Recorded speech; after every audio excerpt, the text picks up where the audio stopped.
Disekap dan disiksa selama 3 tahun? Kronologi lengkap kasus Bandung yang menggemparkan Indonesia. Halo semuanya, selamat datang kembali di channel ini. Kali ini kita akan membahas sebuah kasus yang mengejutkan publik Indonesia. Sebuah kasus yang membuat banyak orang bertanya-tanya, bagaimana seseorang bisa diduga mengalami penyekapan dan penganiayaan selama bertahun-tahun tanpa diketahui banyak pihak. Kasus ini menimpa seorang wanita berinisial YTT yang diduga menjadi korban penyekapan dan penyiksaan oleh pacarnya sendiri di wilayah Bandung, Jawa Barat. Mari kita bahas kronologi lengkapnya. Pada tahun 2023, YTT berkenalan dengan seorang pria berinisial TH dalam sebuah konser musik di Bandung. Hubungan keduanya berkembang dan akhirnya menjadi pasangan. Di awal hubungan, tidak ada yang menyangka bahwa kisah ini akan berujung pada dugaan tindak kekerasan yang sangat mengerikan. Seiring berjalannya waktu, keluarga mulai kehilangan kontak dengan YTT. Korban semakin sulit dihubungi dan kemudian menghilang tanpa kabar. Keluarga terus berusaha mencari keberadaannya melalui berbagai cara.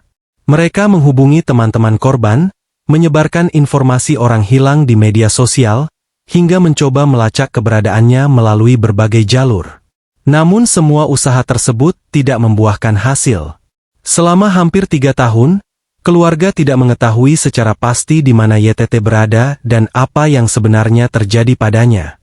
Menurut dugaan penyelidikan yang berkembang, korban diduga berada dalam penguasaan TH di sebuah tempat tinggal di wilayah Cileunyi, Kabupaten Bandung.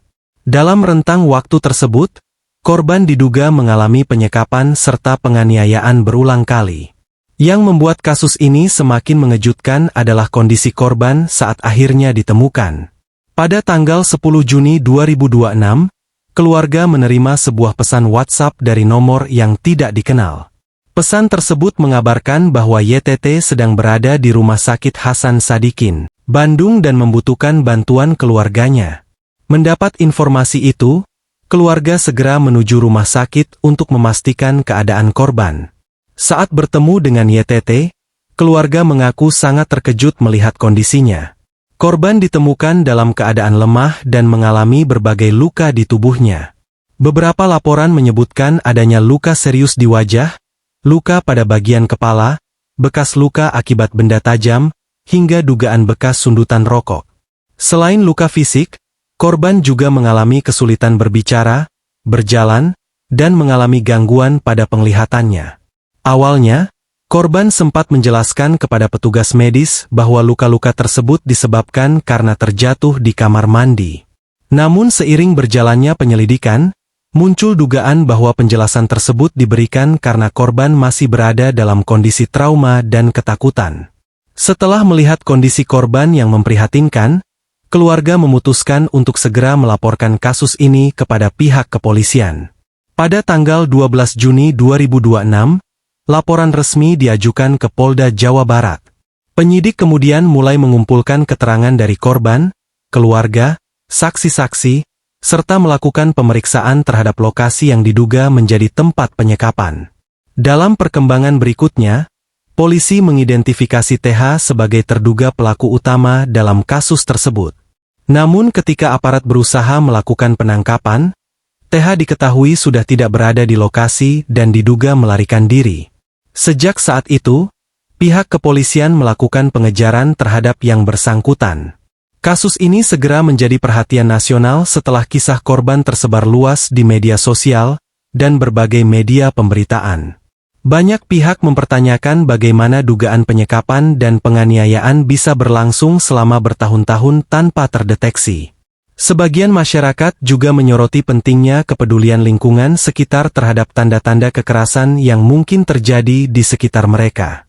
Sementara itu, sejumlah lembaga dan tokoh publik meminta agar kasus ini diusut secara tuntas sehingga seluruh fakta yang sebenarnya dapat terungkap. Hingga saat ini, penyelidikan masih terus berlangsung. Polisi masih mendalami berbagai aspek kasus, termasuk motif, kronologi rinci selama masa penyekapan, serta kemungkinan adanya pihak lain yang mengetahui atau terlibat dalam kejadian tersebut.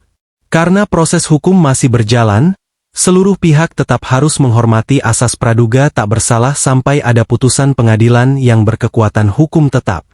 Apa yang dialami korban menjadi pengingat bagi kita semua mengenai pentingnya menjaga komunikasi dengan keluarga, memperhatikan tanda-tanda kekerasan dalam hubungan, dan segera mencari bantuan apabila melihat atau mengalami tindakan yang mengancam keselamatan. Semoga korban mendapatkan pemulihan yang terbaik dan seluruh fakta dalam kasus ini dapat terungkap secara jelas melalui proses hukum yang berlaku. Menurut kalian, pelajaran apa yang bisa diambil dari kasus ini? Tulis pendapat kalian di kolom komentar.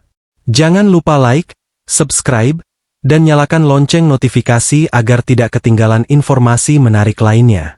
Terima kasih sudah menonton. Sampai jumpa di video berikutnya.